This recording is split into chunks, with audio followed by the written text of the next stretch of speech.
Hi guys, అందరూ ఎలా ఉన్నారు? బాగున్నారా? మన ఛానల్ స్టార్టింగ్లో మటన్ గోంగూర కర్రీ చేయమని ఒక సబ్స్క్రైబర్ అడిగారండి. So here the video. ప్రాసెస్లోకి వెళ్ళిపోయే ముందు welcome back to our channel Janu vlogs. గోంగూరని ఇలా కళాయిలో యాడ్ చేసుకున్న తర్వాత కొంచెం సాల్ట్ వేసి మంచిగా కుక్ చేసుకోవాలి. ఇలా మూత పెట్టి కుక్ చేసుకున్నారు అని అంటే తొందరగా కుక్ అయిపోతుంది.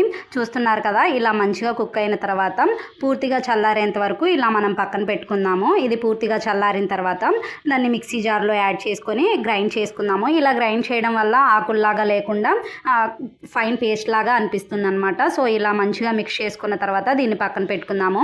నేను ముందుగానే ఇలా మటన్ని మంచిగా ఒక 10 విజిల్స్ వచ్చేంత వరకు కుక్ చేసుకున్నానండి. చూస్తున్నారు కదా, ముక్క ఇలా తుంపితే స్మాష్ అయిపోవాలి.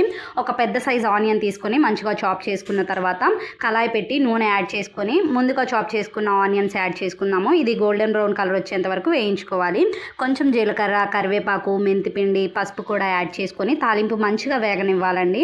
ఇలా తాలింపు వేగిపోయిన తర్వాత ముందుగా ఉడికించి పెట్టుకున్న మటన్ యాడ్ చేసుకోవాలి. ఈ వాటర్ అయితే అస్సలు పడబోయేద్దండి. ఇందులో చాలా పోషకాలు ఉంటాయి ఈ వాటర్లోనే. సో వాటర్తో సహా యాడ్ చేసుకోవాలి. ఇలా మంచిగా తెరల కాగేంత వరకు ఉంచుకున్న తర్వాత టేస్ట్కి సరిపడా కారం, ఉప్పు యాడ్ చేసుకుంటున్నాను. కారం, ఉప్పులు కొంచెం ఎక్కువగానే చూసి యాడ్ చేసుకోనండి. అల్లం వెల్లుల్లి పేస్ట్ కూడా వేసుకున్న తర్వాత వీటన్నింటినీ మంచిగా మిక్స్ చేసుకోనండి. మనం పులుపు వేస్తున్నాం కాబట్టి కొంచెం ఉప్పు కారాలు ఎక్కువగానే పడతాయి. ఇలా వాటర్ అన్ని దగ్గర పడేంత వరకు కుక్ చేసుకున్న తర్వాత ముందుగా రుబ్బి పెట్టుకున్న గోంగూరను కూడా యాడ్ చేసుకొని ఇలా ఒకసారి టేస్ట్ చెక్ చేసుకోవాలి. నాకైతే అన్ని పర్ఫెక్ట్గా సరిపోయాయి. ఒకవేళ మీకు ఏవైనా సరిపోలేదు అని అంటే ఈ స్టేజ్లో యాడ్ చేసుకోవచ్చు. ఇలా ఆయిల్ సపరేట్ అయ్యేంత వరకు కుక్ చేసుకున్న తర్వాత కొంచెం మటన్ మసాలా యాడ్ చేసుకుంటున్నాను నేను. తర్వాత కొత్తిమీర యాడ్ చేసుకునండి.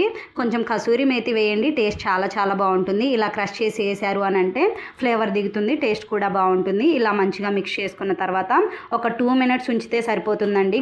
గోంగూర వేశారు కాబట్టి మధ్య మధ్యలో కలుపుతూ కుక్ చేయాలి, లేదంటే అడుగంటేస్తుంది. పర్ఫెక్ట్గా అయిపోయింది. ఫైనల్గా కొంచెం కొత్తిమీరతో గార్నిష్ చేసుకోవడమే. వీడియో నచ్చితే చిన్న లైక్ ఇచ్చి సబ్స్క్రైబ్ చేయొచ్చు కదా మామ, ప్లీజ్.